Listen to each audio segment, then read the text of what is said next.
Yo, what's happening, people? Back again for another stream. Don't forget to subscribe to my channel at Gav Goes In, and don't forget to smash that like button, guys.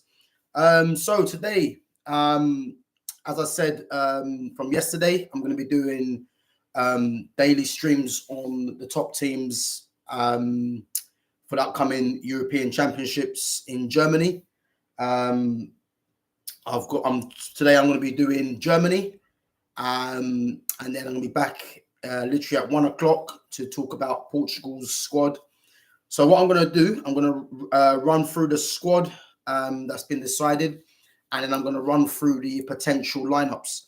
As I say, if you guys have got any comments to make, if you want to get involved in the live chat and give your views on players that should be included, or players that shouldn't be in the potential lineup, give your views, guys. So I'm going to run through it first.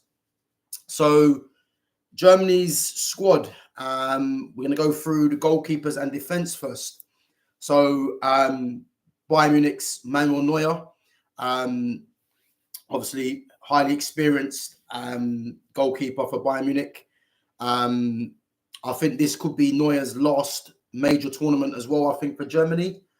So I think he want to go out on a bang. Obviously, of course, with it being on home soil as well.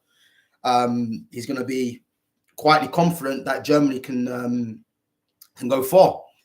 And then to make up the rest of the goalkeepers, you've got Barcelona's Marc-Andre ter Stegen, Alexander Nubel, and Oliver Baumann. Then moving on to the defense, you've got Waldemar Anton, Benjamin Henrichs, Robin Koch, David Raum, Maximilian Mittelstadt, Joshua Kimmich, who can also play in midfield as well, Real Madrid's Antonio Rudiger, Borussia Dortmund's left-footed centre-back Nico Schlotterbeck, and then Bayer Leverkusen's undefeated captain this season in Jonathan Tah. For me, the defence is looking pretty solid, to be fair. I think you've got a mix of pace and strength and composure on the ball at the back in the defence and centre back. Obviously, you've also got Joshua Kimmich, who can play as a right back or can play as a centre midfield player, depending on what system or formation that Germany choose to play with. And then you've got obviously youngsters in Waldemar Anton and Benjamin Henrichs as well that will provide an attacking threat from fullback. So that's the goalkeepers of defense. We're going to move on to the midfields. You've got Bayer Leverkusen's Andrich in midfield. Chris Furyk, I've not seen too much of, but I heard he's meant to be quite a good player. Pascal Gross from Brighton, and then you've got the two experienced players in Barcelona's İlkay Gundogan and Real Madrid's Toni Kroos. Youngster from Bayern Munich, Alexander Pavlovich. Bayern Munich's flying winger in Leroy Sané. And then you've got two of the best young attacking midfielders in world football who will be looking to spearhead their country to a respectable finish in Jamal Musiala and Florian Wirtz. And then moving on to the forwards. I think the forwards, for me, is where Germany come up short. They've picked 5 forwards, obviously a mixture of experience. And, I think it's just what they've got available. You know, I think for me, it'd be good to see Yusufa Moukoko in there, but obviously, he hasn't been playing regularly for Borussia Dortmund. But yeah, I think Germany's the one position, especially in the mid-2000s, is where they've been struggling for a proper striker, in my opinion. But they've gone for, I think it's Maximilian Bayer from Hoffenheim, Nicholas Füllkrug from Borussia Dortmund, obviously Arsenal's Kai Havertz, who obviously can play as a midfielder as well. Obviously, the highly experienced Bayern Munich stalwart Thomas Müller, and then you've got Stuttgart's Dennis Undav. So you've got five forwards. So I believe that yeah, I think that's where they're probably weakest, in my opinion, and that's in the striking department. How I think Bayern Munich will line up. So for me, I think Bayern Munich can do. There's two formations they can do, in my opinion. So obviously they've been playing lately with the Christmas tree formation, where they've had two number 10s playing behind the striker, or they can go to a 4-2-3-1. I think as well with Joshua Kimmich. Kimmich is going to start. It just remains to be seen in what formation they're going to play. So the formation of the Christmas tree, I believe, how Germany will line up. So for me, obviously the captain's Manuel Neuer, so he's going to play.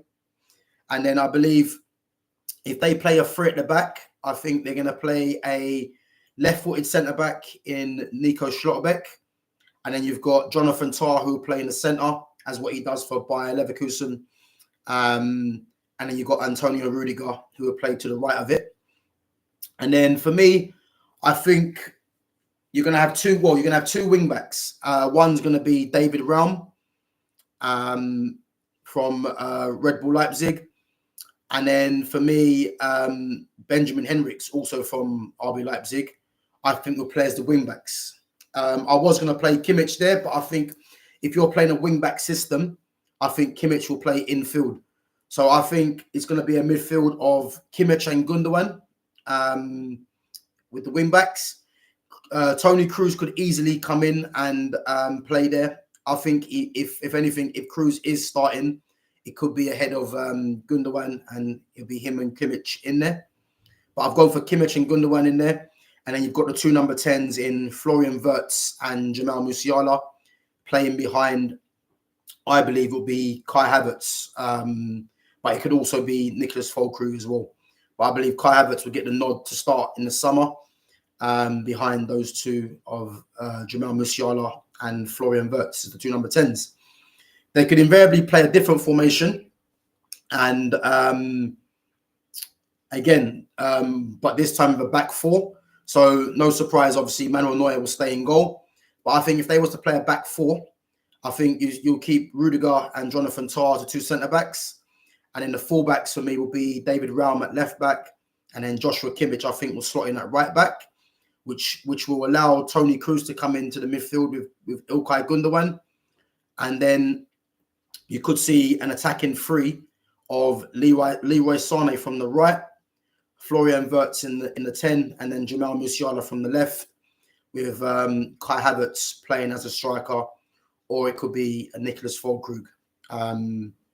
That's how I think Germany will line up. So I'm more looking at the back three. I think they could go for, purely because you can both play Musiala and Wirtz as that number 10 behind the striker.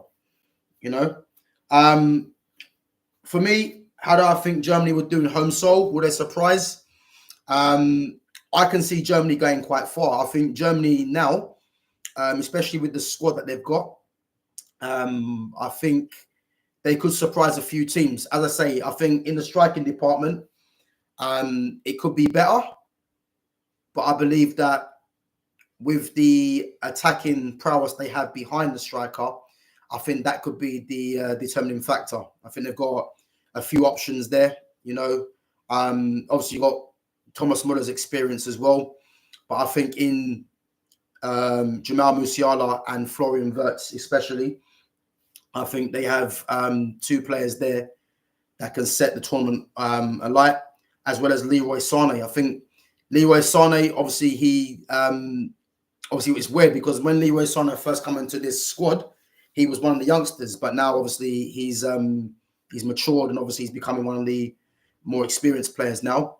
But I think that quartet of Sané, Wirtz, and Musiala, if they do happen to play the three there, will cause problems, in my opinion. So yeah, I can see Germany surprising on home soil. And for me, I believe that, I think Musiala and Wirtz will have a big say in how far they go. And I think they can be the two shining lights for the country in terms of taking them far.